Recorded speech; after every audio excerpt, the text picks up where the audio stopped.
Hey, what's going on YouTube? A quick disclaimer before I get too deep into this video and forget to tell you. If you hear like random sounds, it's either A, my fan, or B, my like blinds moving because the fan is on.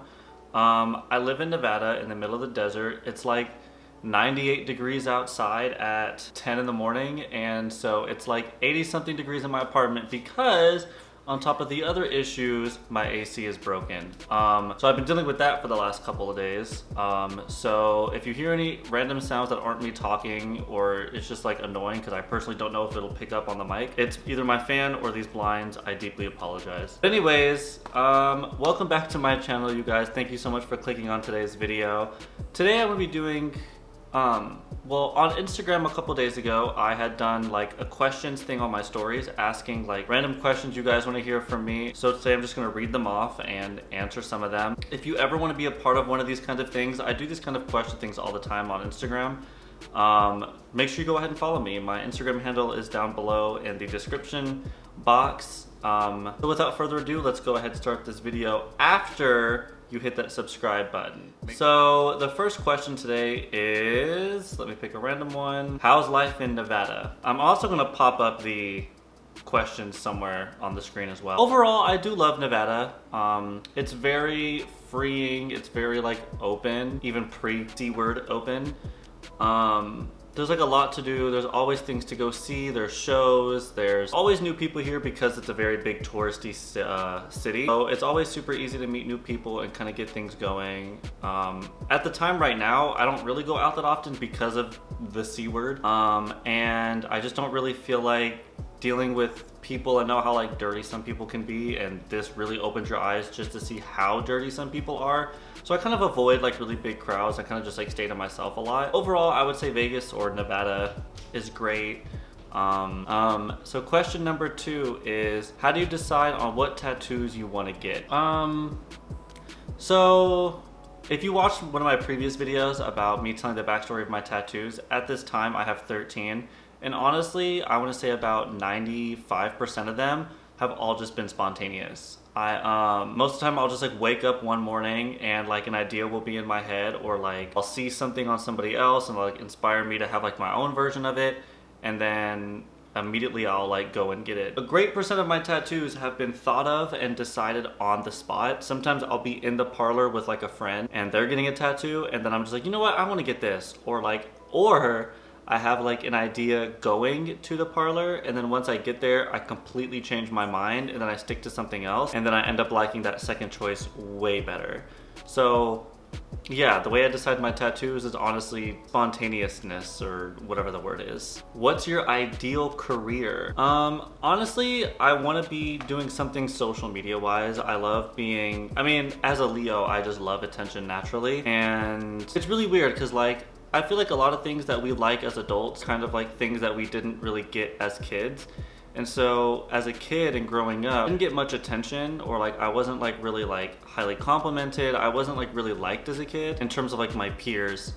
I was kind of always just kind of like in the background, just kind of doing my own thing. But like now I just love attention. So socialite, YouTuber, Instagram, whatever, like anything like social media that would like cause attention to me, like in a positive way, I would say is the ideal career for me. What's your favorite makeup product? Asking for a friend. That's a really tough one. So one thing I really do love is like body products. I don't wear them all the time just because most of the time when I wear makeup, I like wear it to work and I can't really show off body at work. So one or some of my like favorite products whenever I can wear them, because I wear the hell out of them whenever I get the chance, is one of these 3. It's either the Fenty Beauty body sauce. It's like a foundation for your body, just because I want my whole like body to be one color. As somebody who not only goes tanning, but somebody that's like naturally very pale in comparison to like a lot of other people, I don't like that. So like whenever I have the chance with my body, I'll put this on just to kind of even out the tone. I use the shade Honey Honey, which the lady told me that was for like the lighter shades of like Fenty people, but even with a tan, and I go tanning twice a week, so I get pretty dark. Like right now I haven't gone tanning in about a week and I'm still relatively dark. This matches my tan perfectly. And then 2 other products I absolutely love are the Fenty Beauty Body Lavas. The colors I have are trophy wife. And then the other shade I have is who needs clothes, which is literally my life. What's some of your pet peeves when dating a guy? One of the main things I really hate, and I seem to keep running into it every time I date, is inconsistency. Not even just inconsistency, but like lack of communication is what I should actually say. I, for whatever weird reason, always end up dating guys that don't know how to communicate things, or they just feel like it's appropriate to like not speak to me often. Like, to me, if we're gonna date, I want to hear from you.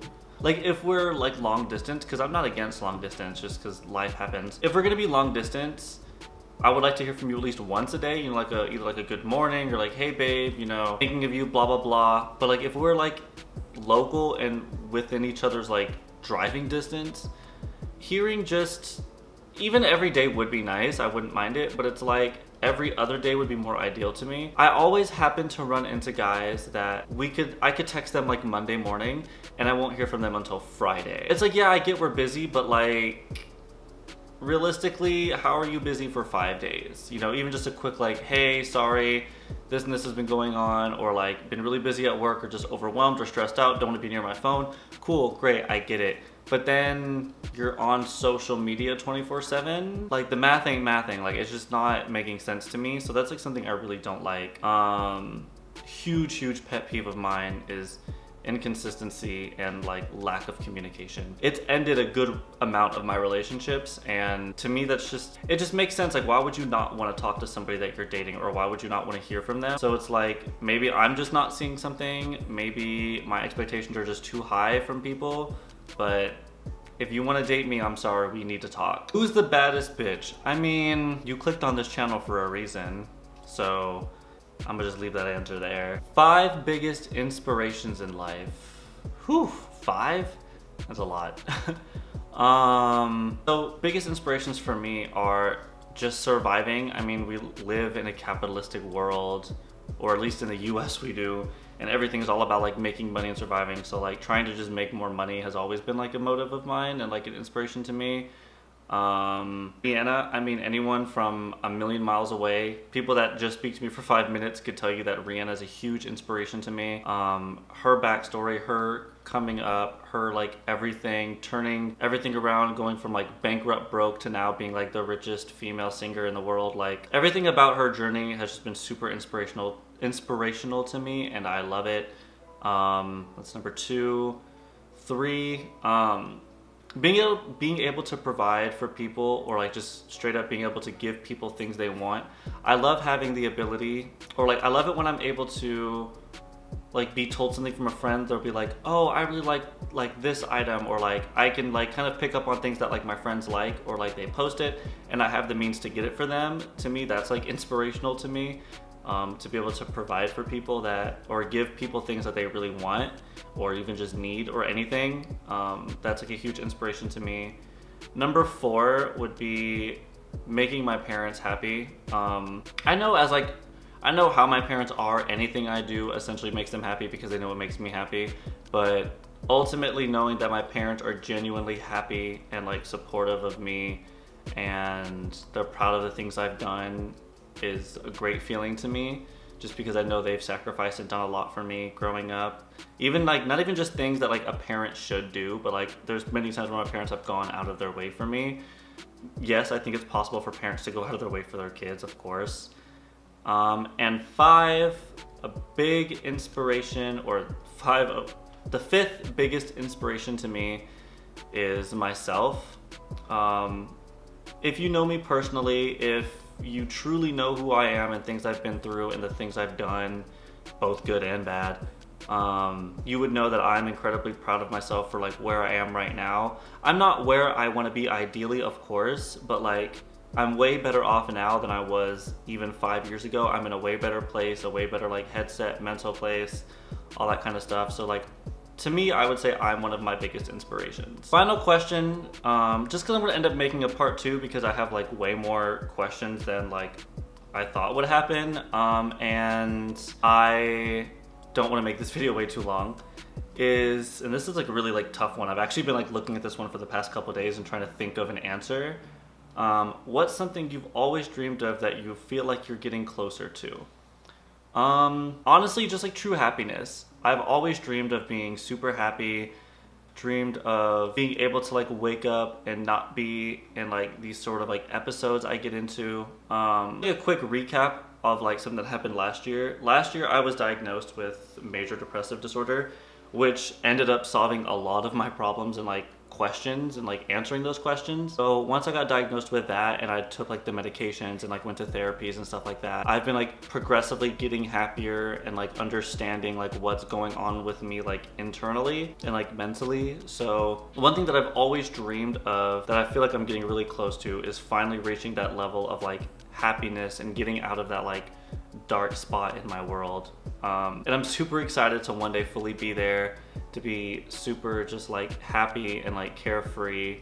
And like each day I feel like I'm getting closer and closer to that with the help of many things, to be honest. And so I can't wait to one day finally reach that level of like happiness to where I feel like I can be super proud of everything I do and everything I've done. And that's just something kind of very personal to me and something I don't really ever talk about. But yeah, a big dream of mine is to just be able to finally live happily and not always have this kind of dark spot in the back of my mind that's like trying to push its way forward. Alrighty, so I know I got like a little bit emotional and sad in a way and like very personal at the end of this video, or at the end of those questions, but I am gonna eventually make a part 2 of this. I don't know if it's gonna be immediately after this one, but somewhere down the road I'm gonna be making like a part 2, possibly 3, 4, and 5. However, if I keep getting more questions from people about things or just things that people genuinely want to know, I'll just continue making more Q&A videos. But for now, thank you all so much for watching this video and always tuning in and subscribing. I'm so grateful for every single one of you. Don't know what else to say other than thank you guys again so much for watching today's video, and I hope this cleared up some questions or maybe even brought up some more questions that you guys might have for me. Always feel free to ask me questions. I'm always down to answer them. If I don't answer them in a YouTube video, I'll more than likely answer them as you ask me them. So make sure you also follow me on Instagram, because that's where like the bulk of my content is, to be honest, and I post there like 3 times a week, whereas here I just post once a week. So just make sure you follow that Instagram handle. It's down below in the description box. So I've got nothing else to really say. Thank you guys again so much for watching today's video, and I'll see you all next time. Peace.